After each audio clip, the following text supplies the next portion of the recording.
मकसद ये होता है कि लोगों को समझ नहीं आती कि हम शुरू कहाँ से करने। इटली वर्सेस यूनाइटेड स्टेट आपका एक ओवरऑल एक्सपीरियंस ऑब्जर्वेशन क्या रही? आपकी प्रोफाइल क्लीन होगी, उतना जो है आपको वीज़ा लेना आसान होगा। अगर हम स्पेसिफिकली बात करें आइल्स कितना रिक्वायर्ड होता है इटली में या फिर अमेरिका? कैसा एक्सपीरियंस रहा वहाँ पे एज़ अ लिविंग अगर हम बात करें अमेरिका वर्सेस इटली? तरह से मिल जाती है, जो आपका लिविंग है, फूड एक्सपेंस है और ये सारी चीज़ें जो है वो रीजनल स्कॉलरशिप आपकी। वर्क अपॉर्च्युनिटीज़ की बात करें कौन-कौन से काम होते हैं स्टूडेंट्स के लिए और कितने घंटे काम कर सकते हैं और पर घंटा कितना काम तो वो वेज से होता है? का बहुत ही बड़ा है। उसके अंदर 50 से ऊपर स्टेट्स हैं और उनके जो कानून है स्टूडेंट्स को लेकर, यूनिवर्सिटीज़ ऐसी होती हैं वो आपको उनकी वेबसाइट पर जब एडमिशन ले रहे हैं आप तो चेक करना पड़ता है कि आफ्टर वहाँ पर पहुँचने के बाद जब मेरा एडमिशन हो जाएगा, मेरी डॉक्यूमेंटेशन हो जाएगी, तो काम करते हैं। यहाँ पर काम का जो बर्डन होता है वो बहुत ही कम होता है। हुँ। आप सुबह को ऑफ़िस जाएँ और ऑफ़िस जो है 12 बजे 1 बजे खत्म हो जाता है, फिर आप घर आ जाएँ। ठीक है, जो इंडस्ट्रीज़ हैं वहाँ पर बड़ी हैं, यहाँ पर छोटी हैं। अकोमोडेशन के हवाले से या पर मंथली एक्सपेंसेस के हवाले से इटली वर्सेस अमेरिका के हवाले से थोड़ा कंपैरिज़न करें। आपके मज़े यहाँ पर इटली में काम का जुगाड़ हो जाता है। आपको अगर कुछ आता है तो वहाँ पर काम मिल जाएगा, अपॉर्च्युनिटीज़ बहुत ज़्यादा है। फिर graduation, post study work visa के हवाले से इटली वर्सेस अमेरिका।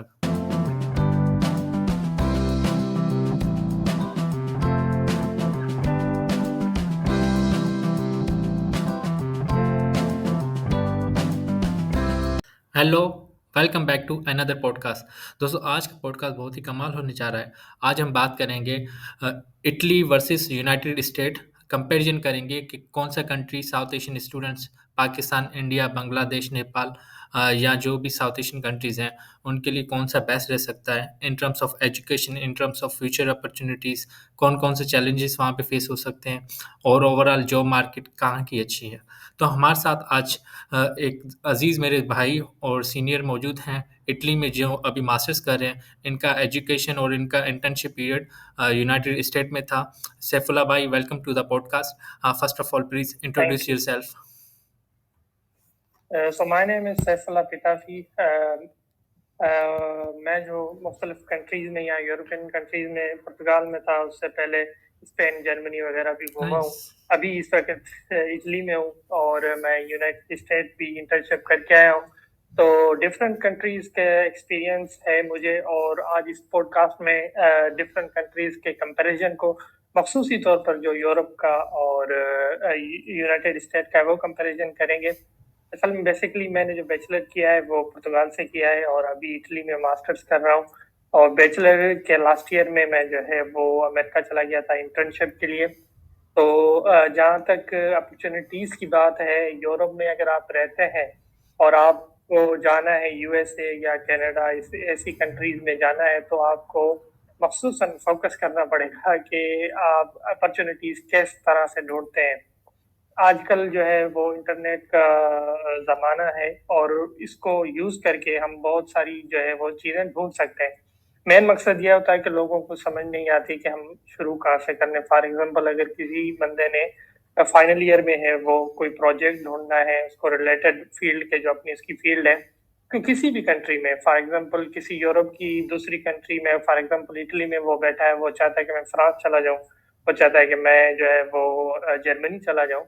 तो वहाँ की जो यूनिवर्सिटीज़ हैं, उनकी जो वेबसाइट्स हैं, वो सबसे मेन जो है वो आपका हंटिंग एक टूल है। आप उनकी वेबसाइट्स पर जाएँ, उनको दिन-ब-दिन चेक करते रहें कि वो कौन-कौन सी चीज़ें डाल रहे हैं। उनका इंस्टाग्राम पर पेज आप लाइक कर दें, उनका फेसबुक पर पेज लाइक कर दें।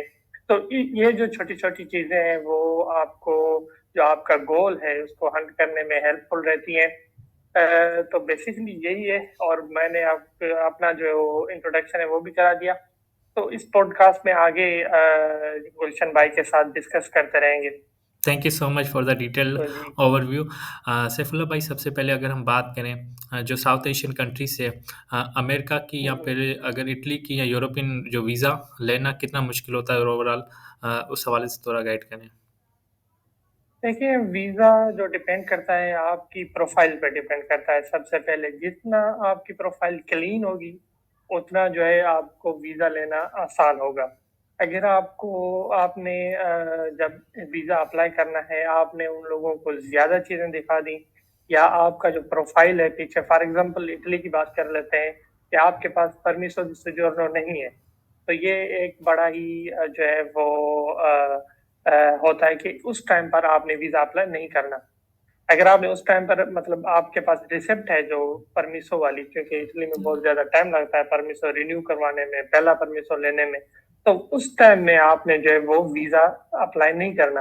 तो ये जो छोटी छोटी चीजें होती हैं, फॉर एग्जांपल आप यहाँ का इटली पर आए थे और आपका जो 2.5 साल का मास्टर्स का प्रोग्राम था वो आपका कंप्लीट हो चुका है, और आपने जो है आगे मतलब कुछ नई डॉक्यूमेंटेशन आपके पास नहीं है, तो ऐसा जो क्रिटिकल जो टाइम पीरियड है इस पे जो है आप वीजा अप्लाई मत करें, क्योंकि वो उनको श्योरिटी नहीं होती एम्बेसी को कि भाई आप यहाँ पर कंप्लीट कर चुके हैं या करने वाले हैं, यहाँ पर आप कर क्या रहे हैं। तो ये जो रीजन होता है वो रिजेक्शन का रीजन होता है। अगर आपकी प्रोफाइल क्लीन होगी, आपके पास डॉक्यूमेंटेशन वैलिड है अगले 1 साल के लिए, 2 साल के लिए, और आपकी मास्टर जो है वो जो है पूरी होनी है वापस आके, क्योंकि उनको लिंक चाहिए होता है कि ये बंदा वहां जाके वापस आएगा, सही। या फिर आपने कोई ऐसी अपॉर्चुनिटी ढूंढ ली है आगे की कि आप वहां पर जाकर पीएचडी करेंगे, आपकी वो पीएचडी फंडेड है, या आप खुद फंड करेंगे, वो फंड के डिटेल्स है। इस तरह से जो भी आपका गोल होता है उसको एक्सप्लेन करके एम्बेसी जाए, तो वो आपको वीजा दे देंगे। अगर आप भी जो है वो जुगाड़ जिसको कहते हैं हम, वो लगा के जाएंगे, तो वो भी आपको जुगाड़ लगा देंगे। हाँ, एग्जैक्टली ऐसे ही। अच्छा सैफुल्ला भाई, सबसे पहले तो हमें ये चीज है। ये गाइड करें कि education system in Italy versus United state, आपका एक ओवरऑल एक्सपीरियंस ऑब्जर्वेशन क्या रही? ऑब्जर्वेशन इस तरह के यहाँ पर आपको जो अपॉर्चुनिटीज मिलती हैं वो बहुत ही लिमिटेड होती हैं because of the language barrier. Hmm. यहाँ पर बहुत ज्यादा लैंग्वेज बैरियर है। आप आगे यहाँ पर नहीं बढ़ सकते। आप जहाँ भी जाएंगे, अगर आपको लैंग्वेज आती भी है फिर भी आपको जो है वो डिस्क्रिमिनेट यहाँ पर किया जाता है, ये शक वाली बात नहीं है इटली में। हम्म। यूएसए में वो कोई भी मसला नहीं है, वहां पर ऑलरेडी इतने इंडियन है, ऑलरेडी इतने साउथ एशियन है, जिस भी कंपनी चले जाओ वहां पर बैठे ही बैठे हैं। हम्म। तो वहां पर ये जो डिस्क्रिमिनेशन है वो बहुत ही ज्यादा कम हो जाती है। और आप चाहे यूनिवर्सिटी में आपके जो क्लास फेलो होंगे इन इटली, अगर आपके जो international class fellow south Asian है वो 50 में से 15 होंगे, 20 होंगे, लेकिन यूएसए में आपके वो मतलब 30-40 साउथ एशियन होंगे, बाकी दूसरी कंट्रीज के होंगे। तो ये थोड़ा बहुत ही, जब अपने बंदे होते हैं एक साथ, तो अपॉर्चुनिटीज ढूंढने में, पढ़ने में, सारी चीजों इन्वायरमेंट में चेंज आता है। सही। तो जाहिर सी बात है जो बाहर पढ़ने आता है वो उसका थोड़ा सा माइंड भी अलग होता है, कि वो जाहिर सी बात है कुछ ना कुछ करना चाहता है, तो इन्वायरमेंट का टोटली जो है वो डिफरेंट बन जाता है। हम्म। अगर हम बात करें लैंग्वेज बैरियर की, डेफिनेटली इटली में है लैंग्वेज बैरियर, वहाँ हाँ, पे आपको नहीं आ होगा। अगर हम स्पेसिफिकली बात करें, आइल्स कितना रिक्वायर्ड होता है इटली में या फिर अमेरिका में? इटली में तो मेनली अगर आप मास्टर्स करना चाहते हैं तो अभी तो काफ़ी सारी यूनिवर्सिटीज ऐसी हैं जो आपके इंग्लिश प्रोफिशिएंसी सर्टिफिकेट पर एडमिशन दे देती हैं, या फिर आपके पास जो डुओलिंगो है, जो बहुत ही आसान सा टेस्ट है इंग्लिश का, वो आप ऑनलाइन दे दे तो उस पर भी हो जाता है। तो इटली में कोई खास इतनी रिक्वायरमेंट आइल्स की नहीं है। अगर कुछ यूनिवर्सिटीज हैं भी सही, तो वो भी ज़्यादा से ज़्यादा 6 बैंड अगर आपके आ जाते हैं आइल्स में, तो वो आपको इटली में जो है एडमिशन दे देती हैं। और अगर हम अमेरिका की बात करें तो उनका रिक्वायरमेंट्स क्राइटेरिया बहुत ही अलग है, क्योंकि वहाँ पर अमेरिका में हर लेवल की यूनिवर्सिटीज है। एक तो जो है वो टॉप लेवल की हैं, जैसे हार्वर्ड है, प्रिंसटन है। तो इस तरह की जो यूनिवर्सिटीज हैं वो आपसे सिर्फ आइल्स नहीं मांगती, वो जीआरई टेस्ट होता है वो मांगती हैं, या आपसे टॉफल मांगेगी, इस तरह के टेस्ट जो है वो मांगेगी। जो उससे कम लेवल वाली यूनिवर्सिटीज हैं जो स्टेट में होती हैं, या मतलब थोड़ा कम लेवल वाली हैं, वो आपसे आइल्स मांगती हैं, वो 6.5 का हो या 6 का हो, फिर इस तरह की हैं। और कुछ जो लिमिटेड यूनिवर्सिटीज अमेरिका में भी स्टिल हैं जो आपसे इंग्लिश प्रोफिशिएंसी लेटर मांगती हैं, आइल्स नहीं मांगती हैं। तो आपको वो आपकी प्रोफाइल के हिसाब से, अगर आप को मुश्किल लग रहा है आइल्स क्लियर करना, तो उस हिसाब से आपको अपॉर्चुनिटीज देखनी होती है। सही। अगर जैसा कि अमेरिका सुपर पावर कंट्री है in terms of technology and each and everything, और इटली एक टूरिस्टिक टूरिज्म पे कंट्री चलता है, तो आपका कैसा एक्सपीरियंस रहा वहाँ पे एज अ लिविंग, अगर हम बात करें अमेरिका वर्सेस इटली? तो एज अ लिविंग इस तरह के है, एज अ स्टूडेंट आपको थोड़ी बहुत मुश्किल होगी वहाँ पर, क्योंकि अगर आपकी वहाँ पर इनकम नहीं है अमेरिका में, तो अगर आपकी फॉर एग्जांपल डिग्री जो है वो फंडेड नहीं है, तो आपको फाइनेंशियल क्राइसिस बहुत ज़्यादा फेस करना पड़ेगा। क्योंकि वहाँ पर बाय लॉ आप जो है 20 घंटे कम काम कर सकते हैं, जो भी पार्ट टाइम जॉब है। तो वो आप जैसे इटली में होता है कि यहाँ पर नैरो पे जो है आप ब्लैक में काम कर सकते हैं, कोई इतना चेक एंड बैलेंस नहीं है। लेकिन अमेरिका में बहुत ही ज्यादा चेक एंड बैलेंस है, और अगर आपको काम मिलेगा भी सही जो ब्लैक में, वो अपने देशी लोगों के साथ पास, साउथ इंडियंस के पास उनके बहुत ज्यादा बिजनेस है, उनके पास मिलेगा। लेकिन उसमें थोड़ा सा जो है आपको फाइनेंशियल क्राइसिस अमेरिका में फेस करना पड़ेगा एज कम्पेयर टू इटली, क्योंकि इटली में मोस्टली 90% आपको रीजनल स्कॉलरशिप मिल जाती है। जो आपका लिविंग है, फूड एक्सपेंस है, और ये सारी चीजें जो है वो रीजनल स्कॉलरशिप आपकी कवर कर देती है। तो यहाँ पर थोड़ा हमारा जो माइंड होता है वो ज्यादा फोकस्ड होता है दूसरी चीजों पर as compare to financial crisis के। लेकिन कंपेयर करें तो वहाँ पर अपॉर्चुनिटीज ज्यादा है, फाइनेंशियल क्राइसिस है। यहाँ पर अपॉर्चुनिटीज कम है और फाइनेंशियल क्राइसिस नहीं है। तो हम्म। ये जो है ना, दो कंट्रास्ट है इस चीज में। सही। अगर हम स्कॉलरशिप्स की बात करें, जिस तरह इटली में एक रीजनल आती हैं और मेरिट बेस आती है, इस तरह अमेरिका में कोई स्कॉलरशिप्स आती हैं फॉर द इंटरनेशनल स्टूडेंट्स? हाँ, अमेरिका में भी स्कॉलरशिप्स आती हैं। अभी अमेरिकन स्टेट का एक वेबसाइट है, मुझे उसका जो है सही से नाम याद नहीं आ रहा, लेकिन उस पर आती हैं। लेकिन एक मेन जो उनकी रिक्वायरमेंट होती है कि आप ऑलरेडी इनरोल्ड हो किसी यूनिवर्सिटी में। सही। जिस तरह पर इटली में है, वो भी यहाँ का आप जो है वीजा जो लगता है आपका, वो सेल्फ पर लगता है। हम्म। फिर बाद में यहाँ पर आके आप इनरोल्ड होते हैं, फिर आपकी स्कॉलरशिप अप्लाई होती है। तो अमेरिका में भी इसी तरह है। आप चले जाएं वहां पर, अगर आपने गुड स्कोर किया है, एक्सीलेंस जो है आपको अवार्ड मिला है, इस तरह के बहुत सारे हर यूनिवर्सिटी में होते हैं। तो आपको पार्शली फंडेड जो स्कॉलरशिप्स है वो बहुत ही ज्यादा अमेरिका में मिल जाएंगी। फॉर एग्जांपल, अगर $20,000 फीस है आपका पर ईयर, तो आपको 50%, 70% तक आपको फीस रिडक्शन हो जाएगी। बाद में आपको 7,000, 8,000 जो है वो पर ईयर देने होंगे। सही। इस तरह का जो सीन है वहाँ पर, फुली फंडेड बहुत ही ज्यादा कम स्कॉलरशिप देखने को मिलती हैं, बहुत ही ज्यादा कम। सही। अगर हम पार्ट टाइम वर्क अपॉर्चुनिटीज़ की बात करें, कौन-कौन से काम होते हैं स्टूडेंट्स के लिए और कितने घंटे काम कर सकते हैं और पर घंटा कितना काम वो वेज होता है? देखिए, पार्ट टाइम जॉब ऑफिशियली तो 20 घंटे अलाउड होता है। कुछ यूनिवर्सिटीज का इस तरह भी वहाँ पर अमेरिका का सिस्टम है, क्योंकि अमेरिका बहुत ही बड़ा है। उसके अंदर 50 से ऊपर स्टेट्स हैं, और उनके जो कानून है स्टूडेंट्स को लेकर थोड़े थोड़े डिफरेंट है। हर स्टेट का एक जैसा कानून नहीं है। इवन के हर यूनिवर्सिटी के एक अपने रूल्स एंड रेगुलेशंस हैं। यहाँ पर इटली पर तो इतना कुछ खास देखने को नहीं मिला मुझे इस तरह के रेगुलेशंस या कुछ। यहाँ पर तो जो मर्जी है, कोई चेक एंड बैलेंस नहीं है, आप कुछ भी कर सकते हैं। तो वहां पर आपको यूनिवर्सिटी, कुछ यूनिवर्सिटीज ऐसी होती हैं, वो आपको उनकी वेबसाइट पर जब एडमिशन ले रहे हैं आप, तो चेक करना पड़ता है कि आफ्टर वहां पर पहुंचने के बाद जब मेरा एडमिशन हो जाएगा, मेरी डॉक्यूमेंटेशन हो जाएंगी, तो मैं काम कितना कर सकता हूँ, और ये जो यूनिवर्सिटी है वो कितना अलाउ कर सकती है मुझे काम करने के लिए। क्योंकि कुछ यूनिवर्सिटीज ऐसी होती हैं जो आपको स्टूडेंट कोलेबरेशन वाला ऑप्शन देती हैं सिर्फ और सिर्फ। हुँ। इसके अलावा आप कोई काम नहीं कर सकते। आप किसी अपने एशियंस के पास ब्लैक पर काम करो तो अलग बात है, लेकिन वो आपको इजाजत नहीं देते कि आप किसी तरह का काम करें। वो आपको सिर्फ ये बोल दिए कि आप हमारे साथ जो यूनिवर्सिटी में काम है, फॉर एग्जांपल यूनिवर्सिटी के किसी रिसेप्शन पर बैठना है, किसी प्रोफेसर के साथ कोलेबरेशन करनी है, इस तरह के काम वो आपको देते हैं, वो आपको पे करते हैं। और जो आपको वहाँ पर पे मिलता है तकरीबन कोई 10 से लेकर $15 पर आवर का मिलता है। सही। और as you have done like summer internships there और आपका यहाँ पे भी वर्किंग एक्सपीरियंस होगा, तो ओवरऑल किस तरह से लाइक एक एनवायरनमेंट होता है ऑफ़िस का या जॉब का या अपॉर्च्युनिटी की बात करें? जॉब जॉब का एनवायरनमेंट तो मैंने आपको पहले भी ये जैसे ये मेंशन किया है कि थोड़ा सा डिफरेंट है। यहाँ पर तो मैंने यूरोप में कोई भी ऑफिशियल जॉब अभी तक नहीं की है एज अ ऑफिस वर्क। यहाँ पर मैं सिर्फ पार्ट टाइम जॉब करता हूँ, वो रेस्टोरेंट पे होती है या किसी और हम्म। जगह पर होती है, लेकिन ऑफिशियल काम यहाँ पर मैंने बहुत ही कम किया है। सिर्फ एक पुर्तगाल में किया था, वो प्रोफेसर के साथ कोलेब्रेशन थी, और वो प्रोफेसर ने टास्क दिया था, वो एक्सप्लेन किया था एक दो दफा, और उसको हमने जो है 6 महीनों में पूरा करके दिया था। तो कुछ इतना को खास ऑफिस एनवायरनमेंट हमने नहीं देखा। हम्म।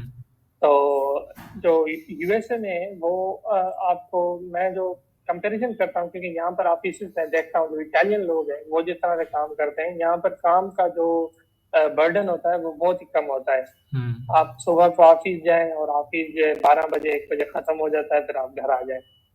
तो यूएसए में वर्किंग आवर्स बहुत ज्यादा है, आपको काम बहुत ज्यादा करना पड़ता है, क्योंकि मार्केट की जो जॉब मार्केट है, जो इंडस्ट्रीज है वहां पर बड़ी हैं, यहाँ पर छोटी हैं। तो हम्म। ये जो है थोड़ा वर्किंग बर्डन का होता है कि वहां पर ज्यादा है, वहां पर कंपटीशन भी ज्यादा है, क्योंकि आपके जो कलीग्स होंगे वो भी जाहिर सी बात है ज्यादा काम करेंगे, आपको ज्यादा हम्म। मेहनत करनी पड़ेगी उनके साथ कंपटीशन करने के लिए, क्योंकि हर कोई चाहता है कि हमारा प्रमोशन हो।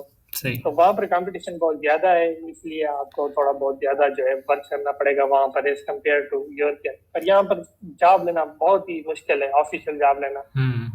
सही।